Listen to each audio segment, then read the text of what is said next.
just going back to culture, to culture and being your captaincy role, Sulu. Was there ever a time, because you did mention like in terms of great values in culture, it's like you need to be 100% in it and the buy-in. And was there ever a time when you were playing as a captain where you felt like, because you talk about intuition, you felt like, man, someone is just lagging behind. We're having to pick up the slack for someone's who's not going 100%. Has there been a time like that, or can you give us an example of when you're like, hey, pull your head in, come on?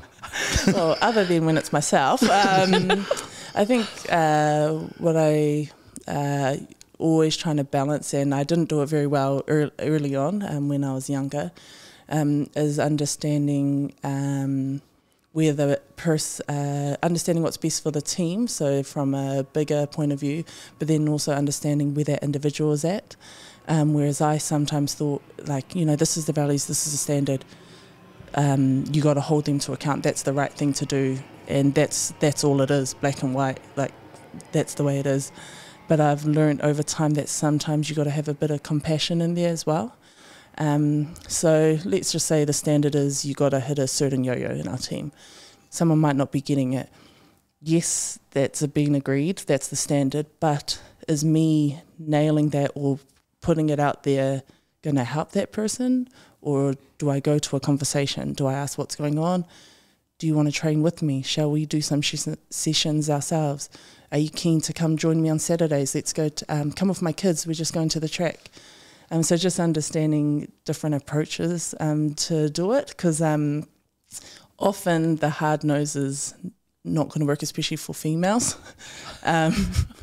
I was going to ask that. Does that approach mainly work for female teams as opposed to male teams? I'd say it's probably, you got to know your people. Like for, say, me and Peter in my team, we are constantly arguing. Like, honestly, every training, we're at each other.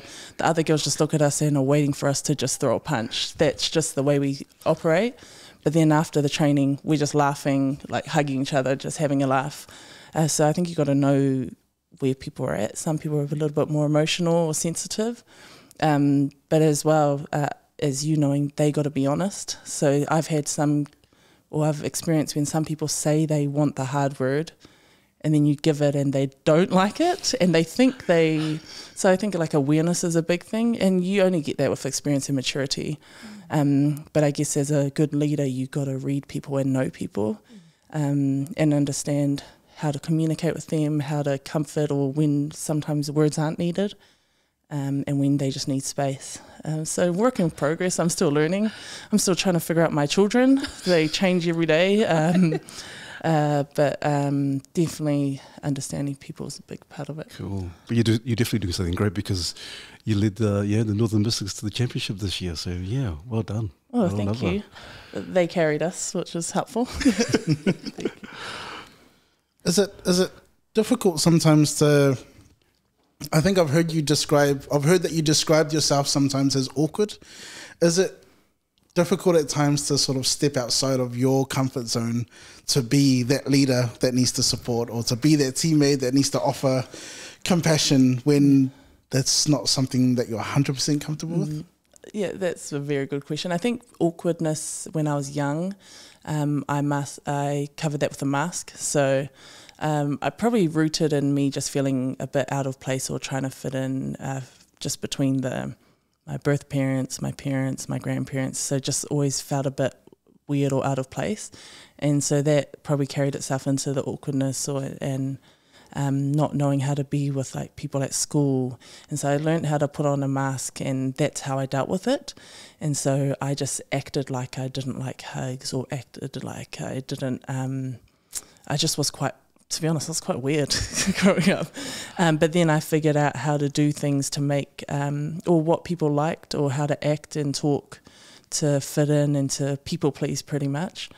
And to I always cared so much about making other people feel good when I actually felt shit inside, because I just wasn't being authentic to myself. As I've got older, I've just embraced the awkwardness. Everyone in my team, like, everyone talks about how weird I am and awkward, but it just is what it is. And and I try my best to just be myself, goods, bads and uglies, so that the rest of the team feel comfortable.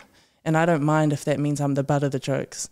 Like even just before, on my way here, the Ferns girls are in camp at the moment, and they're around the dinner table laughing at me, and I'm not even in camp, and they're still laughing at me. Like, I don't know what it is, something about tucking my dress in my track pants or something.